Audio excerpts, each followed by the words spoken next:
जय श्री जगन्नाथ जय सीताराम। तो आम आज फाइनाली बाहरिलु धौली रे थिबा धौलीर हिडन प्लेस को। तो आपण माने जेबे भी धौली बुलिबाक आछुंदी एही जगह को निहाती विजिट करिवे। तो चलंतु।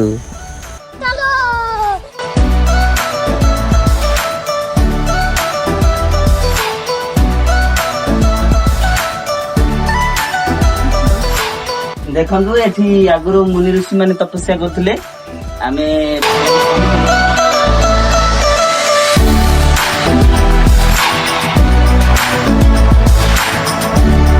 आउ सेठ बुलाबुली भितरे मोटी के शाहरुख खान बनी गली। आज कई दिनों बाद मुझे पहली बार सही खाना मिलने वाला है, मगर मुझे डर है कि कहीं मेरा खाना छीनने बिन बुलाए मेहमान यहाँ ना आ जाएं। खरगोश तो पकने लगा है। आउ सेठ बुलु बुलु गोटे फल मध्य देखिलु। आ से फल को टेस्ट कलु।